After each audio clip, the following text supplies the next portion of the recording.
So the ignorance, and we talked about the demiurge, and we talked about manifestation, we talked about emanation, and simply descending into these lower levels of vibration. The separation is those layers of ignorance. So we've got to transcend them through self-study, self-inquiry, asking these questions. Why do I feel this way? Why do I think this way? Why do I have these opinions? Why do I do what I do? What makes me me? When you ask those questions, you begin to come into different realizations. You start to trace back the origins of your behavior, right? When you trace back the origins of some of your behavior, sometimes that's enough to uproot that weed, right? If you have a habit or if you do something that you don't like doing and you can't stop it or figure out why, sometimes if you go back into your memory during meditation and contemplation, you can pull up an experience that started the whole thing, that locked it into place. Many times in deep meditation have I pulled up memories that I haven't thought of in decades. Yes. And that's part of the shadow work, and that's part of undoing the karma. I may appear different than I used to in my previous videos. Well, that's due to some of the shadow work that I've been doing. I've begun to release certain bonds that have kept me locked into behavior patterns. And when those bonds are released, you naturally begin to behave differently because you see yourself differently. That's what shadow work is about. Now, it may manifest in different people, different ways, for sure. But you'll know that your shadow work is working when your behavior changes, when your thought process changes. Do you hear what I'm saying? Shadow work is not just something cool to talk about on the internet. Shadow work is a process that when done properly, it literally transforms you because you're letting go of the karma that holds you still. And when you let go of that, you can begin to see life clearly. Man, oh man.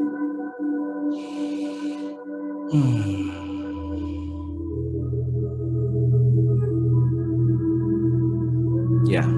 JCam says shadow work is so vital. It's not even funny. You're absolutely right. I'm doing shadow work, right? And every time I think I'm done with it, I unearth another memory. And that's good because when I unearth it, I know what to do about it. I don't sit here and cry, ooh, no. I approach it with non-attachment. I observe it and I say, there it is. And there it goes. And just like that, I've faced it now. Because here's the thing. When we're young, we have something happen to us, we run from it. And in that running, we create shells over it because we don't want to perceive it anymore. So what happens is when we come into contact with one of those shells, like say, for example, I've used this before. My third grade teacher called me stupid in class one time. Now that created shells of sensitivity, right? Now I've got to show everyone how smart I am. Look at all the books that I have. Look at how cleanly I talk, right? I do different things to overcompensate for what happened. So what I had, anytime I was challenged, someone would call me, anything close to that would challenge my intelligence. It would emotionally impact me and I would have to prove it, right? But what happened is in meditation, I was able to unearth those shells and realize this is the origin point of that behavior. This is why. I saw it clearly sitting in the second row, right? Because she made me move up because I kept falling asleep. And she just sat right there and, right, shook her head and called me stupid. And that hit me so deep that it changed my personality from thenceforward. So like I said, I created shells over it. And every time I came into contact with one of those shells, I ran from it again.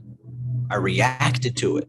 So this time in meditation, I was able to penetrate those shells and I saw the origin and I relived that moment without any emotional response. I simply observed it. And as it happened, it passed through me. And I was grateful for that experience because it helped develop a work ethic, a study ethic in me, right? I would just go hard because I felt like I have to prove how smart I am. I have to prove, right? Because I had a complex about someone calling me stupid. I wonder how much of your personality is constructed around shells of events and situations that happened when you were young that you haven't dealt with. Right now, if someone were to call me stupid, I have sympathy for you because you don't understand what you're even looking at. But as a kid, I didn't react that way. I was unrefined. But now that I'm refined, I can look back at all the painful experiences of my life and have gratitude for them. I'm happy that they have shaped me into the man I am today. So in doing so, I release that karma and it no longer affects me in the same way.